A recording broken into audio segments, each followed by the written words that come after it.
12 जून को हुए विमान हादसे में कई लोगों ने अपनी जान गंवाई। वो लोग जो विमान में सवार थे और वो लोग भी जो हॉस्टल में मौजूद थे। लेकिन उनमें से एक वीडियो लगातार सोशल मीडिया पर सामने आ रहा है जिसमें एक मां अपने बेटे को बचाने के लिए गुहार लगा रही है और वो बेटा हॉस्टल के सामने चाय की दुकान लगाता था। नाम आकाश पटनी। कई सालों से चाय की दुकान लगा रहा था आकाश पटनी वहां पर, लेकिन किसी को नहीं पता था कि एक ऐसा हादसा जो अचानक से उसकी जान ले लेगा। मेरे साथ आकाश के परिवार के लोग मौजूद हैं जो आज आकाश के अस्थि विसर्जन के लिए जा रहे हैं। अस्थि विसर्जन के लिए जा रहे हैं आप? आकाश के आपकी वाइफ की तबीयत नहीं ठीक है, पता चला? नहीं पता अभी, अच्छा नहीं अभी। अस्पताल में भर्ती है? अस्पताल में भर्ती है।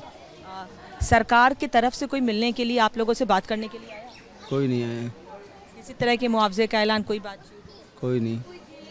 उस दिन हुआ क्या था, कुछ बता पाएंगे आप लोग? कुछ आवाज़ आई, क्या हुआ था उस दिन? ऐसा हुआ था, मेरे बेटा और हम घर पे थे और मेरी बीवी चाय की किटली चला रही थी और मेरे बेटे को बोला, मैंने टिफ़िन का टाइम हो गया तो मैंने बोला तेरी मम्मी को टिफ़िन दे के आ।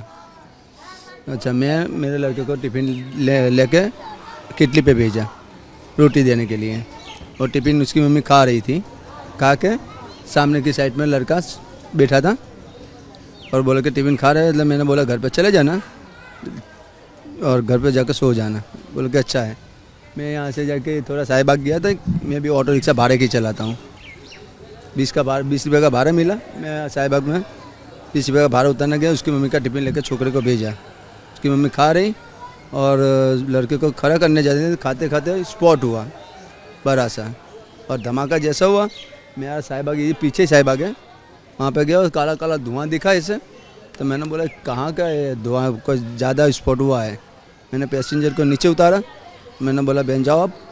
मैं उतार कर वापस मुड़ा तो वहाँ पे जाते जाते पूरा जलाकारी थी, ऐसे अग्नि आ रही थी कि कोई पास में ना जा सके। फिर मैंने देखा मेरी किटली पे ऐसा हुआ है, किटली के सामने है, अंदर स्पॉट हुआ था। मैंने बोला इतना बड़ा धुआं आया कहाँ से? तो जो विमान का परखा था वो जो लड़के के ऊपर खड़ा पड़ा था, का परखा का जलता हुआ। विमान का पंख आता ना? अच्छा हाँ, पंख समझ। वो परखा का लड़के के ऊपर जलता हुआ पड़ा था। मैंने बोला एक आध तो इंसान गया होगा मेरा। आग उतनी थी तो पास में जा ही नहीं सकते थे। आपकी पत्नी वहीं पर थी? फिर मेरी पत्नी उसको बचाने गई, लेकिन जैसे बचाने गई ना, वैसे जैसे ही आग निकली ना, ऐसे मेरी बीवी पे गई। जैसे मेरी बीवी पे गई ना तो पूरा जल गई। उसके जाने की फिर हिम्मत ही ना हुई। फिर ऐसे दौड़ते दौड़ते उसकी जान बचा के वो बाहर निकल गई। तब तक तो लड़का पूरा जलने ऐसा हो चुका था। तो जब आकाश को आप लोगों ने बाहर निकाला तो वो जीवित थे? कुछ बात हो पाई? कुछ नहीं, पूरा हो गया। तो अग्नि के अंदर जा ही नहीं सकते तो बात कैसे होगी? मतलब जब बाहर निकले तो जिंदा नहीं थे? जिंदा नहीं। और आपकी पत्नी कुछ बात कर पा रही? मेरी पत्नी जब तक मैं यहाँ पर पहुँचा तो मेरे भतीजा का मेरे को फ़ोन आया। मैंने को बोला चाचा कहाँ पे है?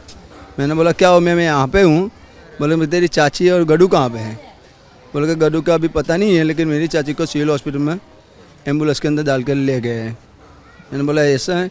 फिर मेरा भतीजा पीछे के पीछे वहाँ पे गया और मेरे को बोला कि चाचा तू तात्कालिक कोमा सेंटर के अंदर आ जा। मैं कोमा सेंटर के अंदर गया तो देखा, मैंने बोला गड्डू कहाँ पे है? बोला गड्डू कहा कि पोस्टमार्टम के अंदर ले गया। मैंने पोस्टमार्टम का नाम लिया, इसकी मैंने तो समझ गया कि लड़का स्पॉट हो गया है।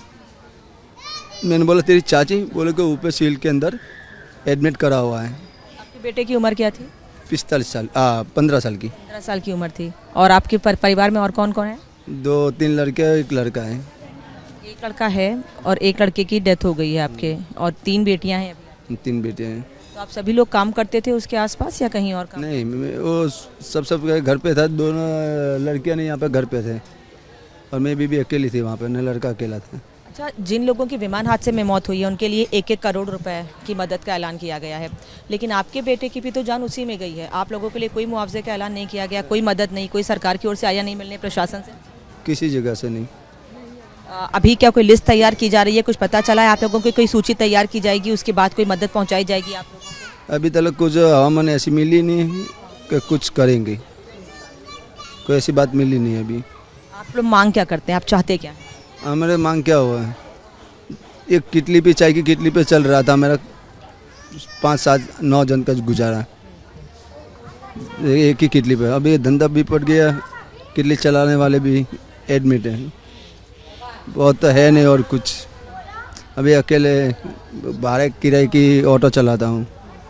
फिर कैसा गुजारा चलाना वो तो मालूम नहीं है अभी। ये सरकार क्या करती है तो मालूम नहीं है। हमारे माध्यम से आप सरकार से कुछ कहना चाहें, कोई मांग आपकी, पैसे रुपए की मांग, घर परिवार, कुछ भी परिवार के लिए अगर आप चाहते हो, क्योंकि आपने अपना बेटा खोया और आपकी पत्नी गंभीर है अभी। तो सरकार तो सबके लिए करती है, तो अपने लिए क्यों नहीं करेगी? करेगी तो कुछ तो सरकार तो सही नहीं। कुछ मांगते हैं आप? वो तो सरकार को मालूम है कि गरीब परिस्थिति की हालत कैसी होती है और जिसका लड़का जाता है इसकी हालत कैसी होती है। हमारे भी लड़के की पढ़ाने की देश थी, कोई हमारे परिवार के अंदर एक लड़का पढ़ता था, वो थोड़ा आगे आवे और पर हमारे दूसरा ख़ानदान के अंदर कोई आगे आ सके, ऐसी तमन्ना थी। आपकी पत्नी बात करने की स्थिति में है अभी कि नहीं? बात करती है पर थोड़ा थोड़ा बात करती है, पूरा बात नहीं। होश है उनको? थोड़ा थोड़ा होश है अभी। डॉक्टर ने बोला है कल ऑपरेशन किया है सब, और बोलता था कि भाई थोड़ा टाइम लगेगा, ठीक हो जाएगी बोले ऐसे। आकाश से आखिरी बात क्या हुई थी आप लोगों की जाते वक्त? यहाँ से क्या बात हुई थी? कुछ बोला था आपने उनको या उसने आपको कुछ बोला हो? नहीं, ऐसे जाते हो कि पापा के मैं मेरी मम्मी को टिफ़िन खिला के आता हूँ, उतनी बात हुई। मैंने जा बेटा तू टिफ़िन खिला का, बस इतनी बात हुई है और कुछ बात नहीं हुई। कोई एयर इंडिया से, कंपनी से कोई आया मिलने के लिए? कोई नहीं है अभी। आपका नाम क्या है? सुरेश भाई।